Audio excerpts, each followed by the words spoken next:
You're telling me that if I blindfold you and put a different shoe up to your nose, you could tell me what shoe it is based on just the smell without looking or touching it at all? It has to be the ones that have the smell on it. Okay, Like so the you're ones have a smell. the 11s ones? are slightly but I would know because those are the ones that kind of throw you off quick. Can we do that? I don't think I have any new ones on like the ones behind. Oh, I think there's one behind you. Okay, hold on. You can smell it and you Hold can tell on. me. Wait, is you saying ones? Yeah, look, I have one here. Okay. Okay, so hold on. Let's grab a. That's a one, right? The Jordan one. Okay, so let's grab that. Smell it. Okay. There's a smell to that you're like. Give me the other one without the flapping.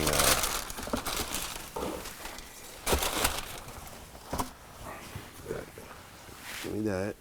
Give me this. There's a smell to it. Okay, so this is the one. Yeah. Now, can I go to the front and grab a 750 and a 350? Yeah, they're good. Okay. The ones in the display. Okay.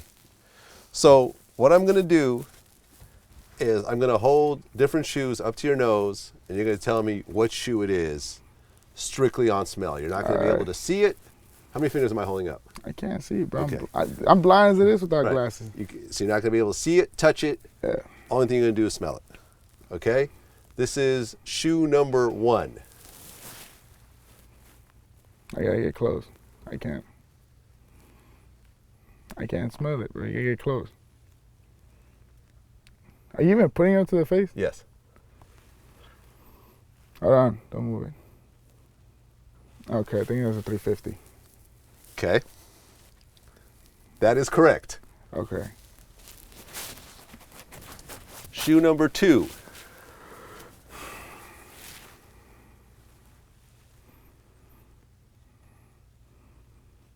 Hold on. I think that's a Jordan 1. Oh, am I off? That is correct. I thought so.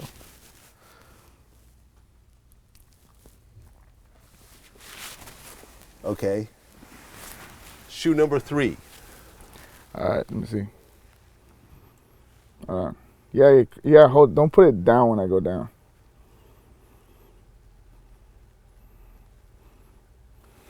I think you're trying to trick me. I think that's a 350 again. That is correct again. All right, we're done. I proved it. Hold on. One more time. One more test. All right. Yeah, hold it. 750. Am I off? That is correct. Thought so. You're actually 4 for 4. I'm telling you, I'm pretty good. I mean, the smell tells you everything. Okay, so we just did a smell test where out of 4 shoes, strictly by smell, you actually figured out what they were all 4 times. Yeah, You distinctively know the smell of certain shoes. that's bad. And you know what's crazy? One time I bought a Jordan 12 at the playoffs, and this was my first shoe. My grandpa bought it for me, my uncle. And I smelled it, and it brought me back to when I was 6. Like, off top, it's just, you know. And it's crazy. I mean, the smell is a big thing when it comes back. Like, it makes you remember things. So that's why when I smell certain shoes, I'm like, I remember the Jordan 1 smell. I know, the 12, the whatever. But, I mean, you kind of know that helps you out. It's like you gotta, I don't know what other profession it is. I don't even call it a profession, but I don't know what other thing you do in life that, like, you kind of need to feel it just so like, that's one of your first instincts. Have you ever had a shoe that you guys took in thinking it was real, and after you bought it, the customer came back and said, yo, these are fake? No. Never. I do all the legit checks now. And then before me, there was other guys that did it, but never have we had that issue. We try to, that happens, dude, the company goes down.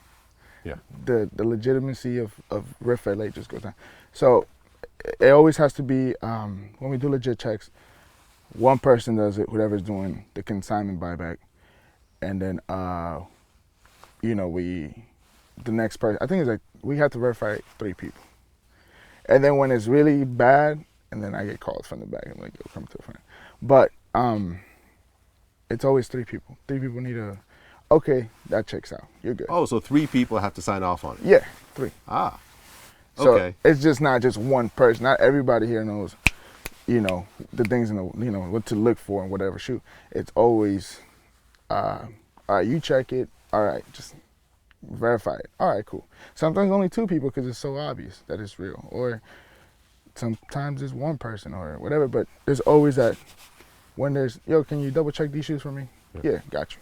So have you had a situation where 2 people said it's real, 1 person said it's fake? We do like after that one we really need to go into depth, stitching wise, date wise, the way the numbers line up on the size tags. We have to go all depth. If we don't feel comfortable, it won't come in. Okay. Well, what usually happens when you have to tell somebody that these shoes that they, We don't just honestly, say it's fake. We don't say that. what do you say? If you want, you get a second opinion elsewhere. But I don't feel comfortable with this shoe. Like I just don't say, yo, you got some fake shoes. Nah, you're my friend. I'll tell you. Right. No, like nothing personal. Yeah, Like yo, not personal. I'm trying to look out for you, my man, and everything. But most of the time, you get a second opinion elsewhere. It just doesn't work out for us. Okay. I mean, because think about it. If somebody, you know how rude that would be? Yo, your shoe's fake. Like Get them fake ass motherfuckers out of here. Yeah, you don't say that. That's You what I would can't do. say that. If I You had feel a like- sneaker store, that's what I would do. Get that fake shit out of here. I'd have security throw them out. Nah, but you just don't. You just don't say that. That's rude to the people, rude to the customer, rude to. Yeah. Okay, so you just tell them we don't feel comfortable taking this shoe. Yeah. But- You got a second opinion somewhere else. Okay. But the person realizes that the shoe is fake, clearly. People aren't stupid. Nah.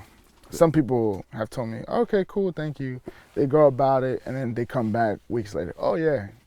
You know what? That shoe you checked, it wasn't real. But you see, I don't have the, oh, really? But I just don't, you don't say that.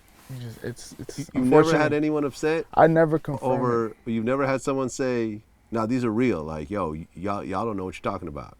Yeah, all the time. Yeah? But So people if I don't argue feel with you? again, I don't feel comfortable, I can't take the shoe. None of us do that.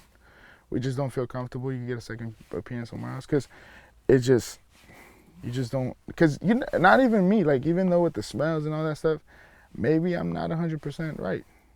So you can go get a second opinion somewhere else, see what they tell you, come back, and then maybe I have somebody else check it, different person. I have different people in the shift, whatever. But you just don't blatantly say because not even I'm correct. So if I say yo, it's fake, I'm not sure. I know 90% of the time, but at 10% I can miss. Like yours, I was 100% on that one. Right. But again, you're my friend, and I'm Yeah. willing to tell you, yo, this doesn't check out. I even told you, if you want, you go elsewhere, get a second opinion, and let me know. Right. But you're like, no, it's clearly not real. But Do you feel over the last few years that the fakes have become better and harder to spot? Yes. I mean, to a certain extent, the DB3 is one of the hardest ones ever. Like to legit check, it takes me time. The Red Octobers, not the hardest ones, but there's some good ones. Even the 350 boost ones you have in your feet, those are probably they have done some really good fake ones. And honestly, like, it comes down to the wire. It really comes down to the wire. So, I mean, it depends on what it is. But why do you think the fakes are getting so much better? Because I remember back in the day, it was clearly a fake Jordan. You could see that shit from a block away. I mean, These days, if you could get it behind a magazine, that was off. But I don't know. Maybe the mass production nowadays. Maybe it's easier to get. The thing is, I guess they gotta get a real one a certain size to make the fake one that certain size. So now it's being mass production. So now there's more chances of you getting a full size one if you're producing that than how hard it was in back in the day. I mean, quick strikes. That was so hard to get at a point. The Yeezy 2 was harder to get than the 350 Boost. Why? I don't know. Nike was playing it better. Nowadays, it's like, if you have a Yeezy, that's cool. But back then, that dude. You either had to know somebody, or you camped out, or you dropped them racks. Yeah, the Nike Yeezys, I don't have any at all. You know, Yeah. as deep as I am in the sneaker culture, I don't have a single pair. I used to have both of them. I didn't ever have the Red Ox, but I had the 2s. Well, I also don't like them very much, to be honest. I actually Yeah? like the Adidas Yeezys a lot better. I was never a big fan of the Nike Yeezys. Maybe because they look more, not to call you old, but they're not that as loud as it was. Yeah. I mean, think about the Yeezy one was, I think I have one here. This is worn, actually. Somebody consigned this. There's so much loudness to this. It's a big shoe. Yeah. That looks like a Rocher run. He played off smooth with that. Yeah. Hey. I mean, I've had more over than a a few million. thousand, more Yeah. than, you know, close to probably over 100,000 for sure. yeah, definitely over 100,000. Definitely Gotcha. over 100,000. But I'm really not into how much it's worth because it's a passion I have, and I never thought that collecting one shoe would turn into 882. So I don't really have a brand preference. Like Kanye West definitely makes it happen on whatever he works with, whether it was Nike, Adidas, Louis Vuitton. And then Jordan's like, how could you like not like this Jordan? Like,